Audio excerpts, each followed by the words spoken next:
मुख्यमंत्री आदरणीय योगी आदित्यनाथ जी का। भारत माता की, हर हर महादेव, जय श्री राम।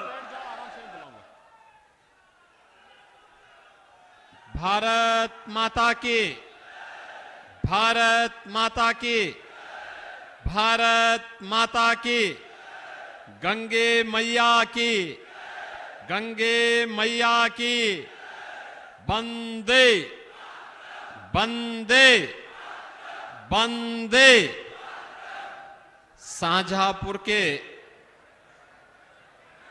हनुमत धाम की बजरंग बली और भगवान परशुराम के धाम को कोटि कोटि नमन करते हुए आप सभी ददरौल वासियों का मैं हृदय से अभिनंदन करता हूं, स्वागत करता हूं। मंच पर उपस्थित प्रदेश सरकार में हमारे वरिष्ठतम मंत्री, वित्त और संसदीय कार्य विभाग के मंत्री श्री सुरेश कुमार खन्ना जी, प्रदेश के लोक निर्माण विभाग के मंत्री और अभी हाल ही में पीलीभीत में जो चुनाव संपन्न हुआ है वहां पर भारतीय जनता पार्टी के प्रत्याशी श्री जितिन प्रसाद जी, प्रदेश के सहकारिता मंत्री श्री जेपीएस राठौर जी, पूर्व केंद्रीय मंत्री श्रीमती कृष्णा राज जी, माननीय सांसद श्री मिथिलेश कुमार जी,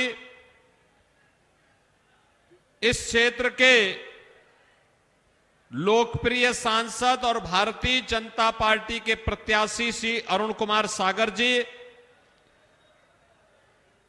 ददरौल उपचुनाव में भारतीय जनता पार्टी के प्रत्याशी और स्वर्गीय मानवेंद्र सिंह जी के सुपुत्र श्री अरविंद कुमार सिंह जी, भारतीय जनता पार्टी के जिला के अध्यक्ष श्री केसी मिश्रा जी, महानगर अध्यक्ष श्रीमती शिल्पी गुप्ता जी, हमारी लोकप्रिय महापौर श्रीमती अर्चना वर्मा जी, जिला पंचायत अध्यक्ष श्रीमती ममता यादव जी, विधान परिषद सदस्य डॉक्टर सुधीर गुप्ता जी, माननीय विधायकगण श्री चेतराम पासी जी, वीर विक्रम सिंह जी, हरिप्रकाश वर्मा जी, श्रीमती सलोना कुशवाहा जी, राजेश वर्मा जी, राकेश कुमार मिश्रा जी, भारतीय जनता पार्टी के हमारे सभी वरिष्ठ पदाधिकारीगण और भारी संख्या में शाहजहांपुर लोकसभा क्षेत्र के ददरौल विधानसभा में उपस्थित बहनों और भाइयों, मैं काकोरी ट्रेन एक्शन के महानायक पंडित राम प्रसाद बिस्मिल, अस्फाउल्लाह खां, ठाकुर रोशन सिंह की इस पावन धरा को कोटि कोटि नमन करते हुए आप सबका मैं हृदय से अभिनंदन करता हूं। बहनों और भाइयों, 2024 का लोकसभा चुनाव एक इतिहास के नए मोड़ पर नया इतिहास बनाने के लिए उतावला दिखाई दे रहा है। समाजवादी पार्टी और कांग्रेस के नेताओं के चेहरे से उड़ी हुई हवा इस बात को प्रदर्शित करता है कि चुनाव के आधे समर में ही उन्होंने हार स्वीकार कर ली है। बहनों और भाइयों, यह हार तो होनी ही थी। उनकी हार शाश्वत सत्य है, क्योंकि हमारा इतिहास गवाह है, हमारा इतिहास गवाह है, कितना भी बड़ा क्यों न रहा हो, कितना ही शक्तिशाली क्यों न रहा हो, लेकिन अगर रामद्रोही है तो उसका पतन सुनिश्चित हुआ है। राम भक्त है तो हनुमान भी देवत्व की स्थिति में पहुंच करके लोक बंदे हो गए, लोक पूज्य हो गए। बहनों और भाइयों, ये चुनाव राम भक्तों और राम द्रोहियों के बीच में अब सीमित होकर के आ गया है। आपने देखा होगा, राम भक्तों पर गोली चलाने वाले आज कहते हैं कि अयोध्या में राम मंदिर बेकार बना। आतंकवादियों को बिरयानी खिलाने वाले और आतंकवादियों की पैरवी करने वाले और माफिया और अपराधियों का अपना गले का खेवन हार बनाने वाले लोग, जिन्होंने बेटी और व्यापारी की सुरक्षा में सेंध लगाने का दुस्साहस किया था अपने शासनकाल में, आज वे माफिया के मरने पर फतिया पढ़ने के लिए जाते हैं। और इसीलिए मैं कह रहा हूं, इतिहास के नए मोड़ पर एक नया इतिहास बनाने के लिए मोदी जी के नेतृत्व में 2024 का ये चुनाव आज पहुंच चुका है। बहनों और भाइयों, लगभग आधा चुनाव संपन्न हो चुका है। 3 चरण पूरे हुए, 4 चरण बाकी हैं, लेकिन 285 सीटों पर अब तक चुनाव हो गए।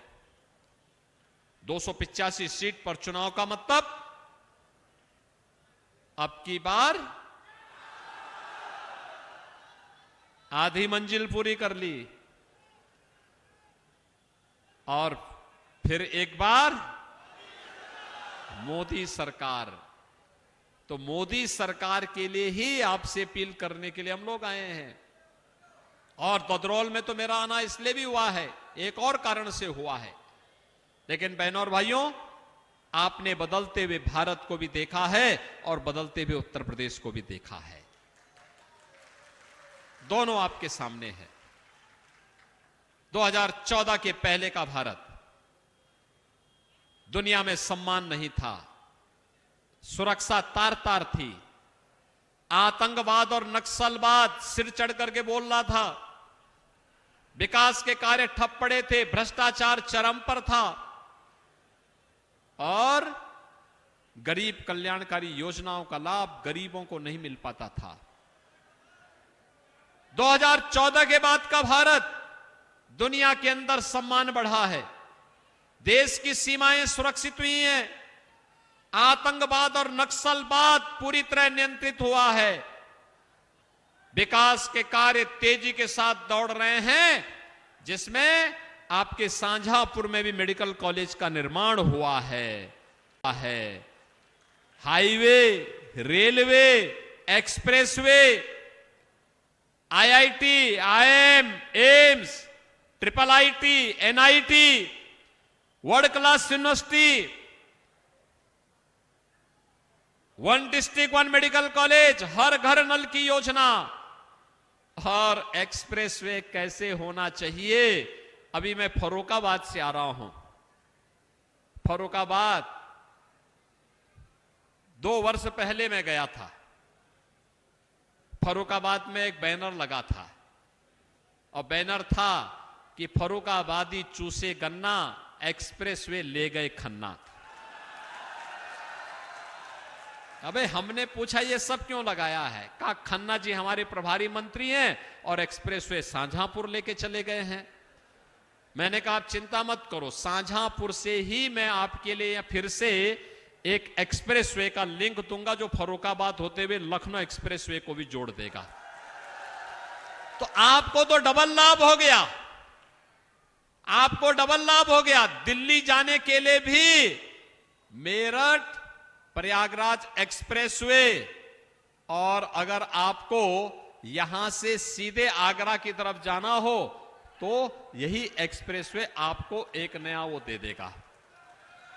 बहनों और भाइयों, विकास कैसे होना चाहिए? आज सड़कों का जाल किस रूप में बिछाया गया है, यह आपके सामने है। जितिन जी के नेतृत्व में पीडब्ल्यूडी ने एक एक सड़क को बनाने का काम, जहां पुल की आवश्यकता थी, मैं गया था ये प्रिंस के विधानसभा क्षेत्र में, और जब मैं उस क्षेत्र में गया था, इन्होंने विधानसभा में एक प्रश्न लगाया था कि हमारे यहां गंगा नदी में एक पीपे का पुल बनाया जाए। मैंने खन्ना जी से बोला, मैंने कहा ये तो आप ही के शाहजहांपुर का विधायक है ना? इन्होंने कहा हाँ। और खन्ना जी ने बताया कि ठाकुर रोशन सिंह का गांव है ये। तो मैंने कहा इन विधायक जी को बुलाओ और इनको पक्का पुल दे दो एक वहां पे। बहनों और भाइयों, आज वहां पक्का पुल बन गया है। मुझे परसों में गया था वहां, उन्होंने मुझे बताया कि पक्का पुल वहां बन चुका है। बहनों और भाइयों, जहां पे सरकार आग्रह करके बुला करके विकास का कार्य दे रही हो, विकास के कार्यक्रमों को आगे बढ़ा रही हो, ये नया भारत है। और गरीब कल्याणकारी योजनाओं की तो बात ही क्या। पहले लोग भूख से मरते थे, आज 80 करोड़ लोग राशन की सुविधा का लाभ प्राप्त कर रहे हैं। पहले स्वास्थ्य सुविधा नहीं थी और अगर कोई बीमार होता था तो पैसा भी नहीं था। आज 5 लाख रुपए की सुविधा हर वर्ष 60 करोड़ लोगों को देश में मिल रही है। और यूपी में तो हमने व्यवस्था की, कोई गरीब बीमार हो जाता है, आयुष्मान कार्ड नहीं है तो मैं कहता हूं विधायक, सांसद, पूर्व विधायक, पूर्व सांसद, कोई पदाधिकारी, कोई नहीं, पीड़ित स्वयं ही पत्र भी लिख देता है, हम उसको पैसा उसके खाते में भेज के कहते हैं भैया ये उपचार करा लो, निश्चिंत होकर उपचार कराना, चिंता मत करना, चिंता सरकार करेगी, क्योंकि पैसा मेरे घर का नहीं है, आप ही का पैसा है। और आपका पैसा आपके उपचार में खर्च हो जाए तो इससे बड़ी खुशी की बात और क्या हो सकती है। बहनों और भाइयों, इसके लिए हम सफल इसलिए हुए क्योंकि मोदी जी ने हर गरीब का खाता खोल दिया है।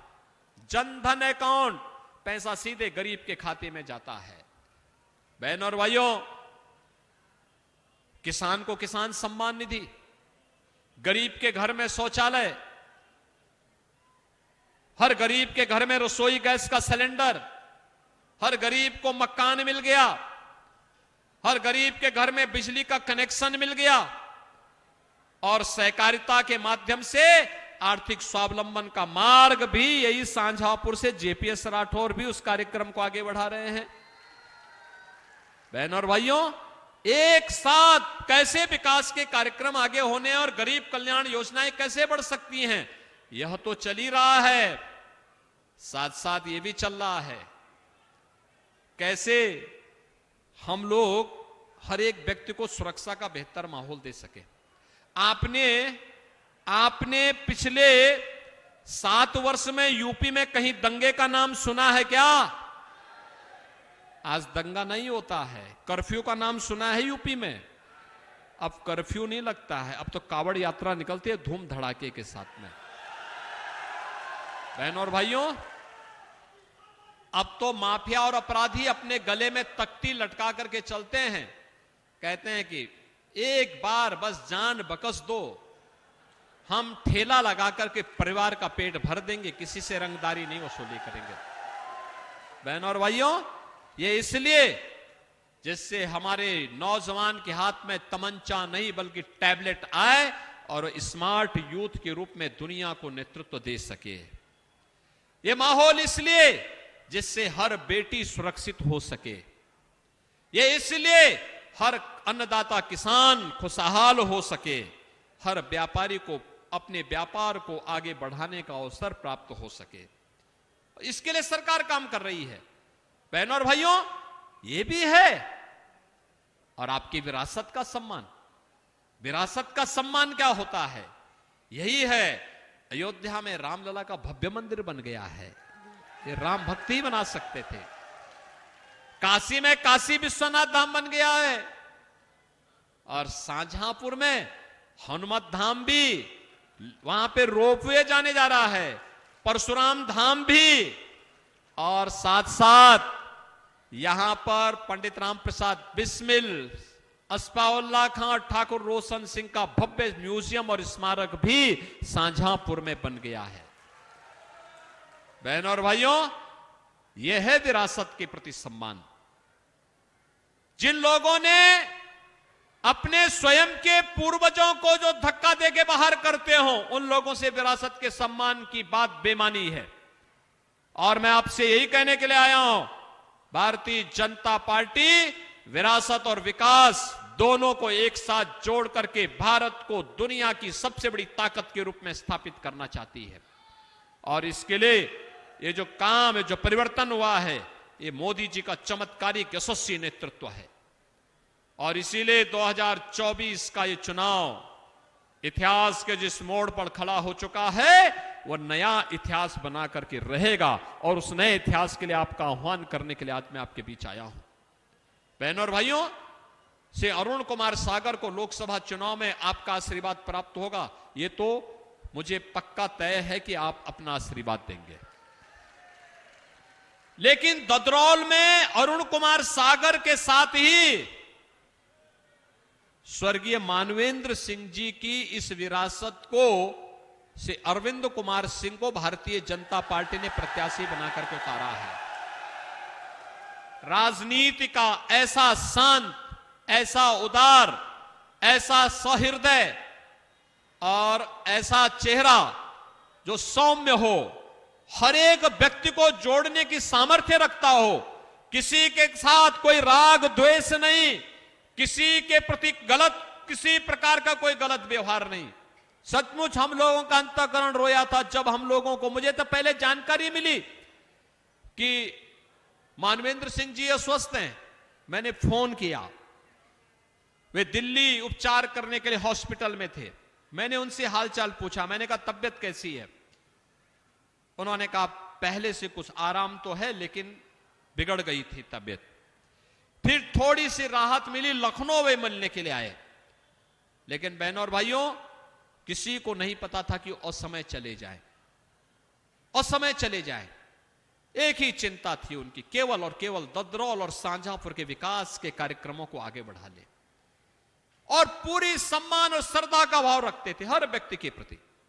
मैं जानता हूं हर व्यक्ति के प्रति उनके मन में श्रद्धा और सम्मान, किसी की कोई शिकायत नहीं, केवल विकास के प्रति रुचि लेना।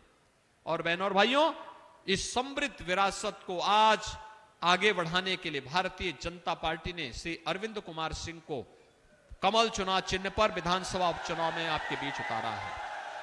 यानी दोनों कमल हैं, लोकसभा चुनाव में भी कमल का फूल और विधानसभा के उपचुनाव में भी कमल का फूल। और इसके लिए मैं आपके पास आया हूं आपसे कहने के लिए, इन दोनों प्रत्याशियों को, से अरुण कुमार सागर को और श्री अरविंद कुमार सिंह को, इन दोनों को आपका आशीर्वाद प्राप्त होगा, प्राप्त होगा, प्राप्त होगा। बहन और भाइयों, इसके लिए आपको घर घर जाना पड़ेगा। देखो, चुनाव के दौरान यह उम्मीद करना कि प्रत्याशी घर घर जाए बहुत कठिन होता है, बहुत कठिन होता है। और इसके लिए आपको घर घर जाना होगा। आप जाएंगे? मोदी जी की और मेरी अपील घर घर पहुंचाएंगे। सबको बोलना कि हम लोग विरासत और विकास, सुरक्षा और सम्मान और आपकी समृद्धि के लिए और आत्मनिर्भर और विकसित भारत के लिए आपका आशीर्वाद चाहते हैं। और इसके लिए कमल का फूल आपके पास है। आप लोग समर्थन करेंगे ना? जनता जनार्दन से आशीर्वाद मांगेंगे ना? इन दोनों को भारी बहुमत से विजयी बना के भेजेंगे, भेजेंगे। दोनों हाथ उठा करके, इधर रेलवे की तरफ जो लोग हैं इधर भी थोड़ा बता करके मुझे बताओ, सड़क की तरफ लोग हैं इधर भी हैं, सभी लोग बताएंगे, सब लोग करेंगे, जिता के भेजेंगे, पक्का ना? तो बहनों और भाइयों, 13 मई को कमल ही कमल खिलना चाहिए, दिखना चाहिए। खिलाएंगे, रामद्रोहियों को जवाब देंगे, विकसित भारत का निर्माण करेंगे। तो फिर मेरे साथ बोलेंगे, भारत माता की, भारत माता की, भारत माता की।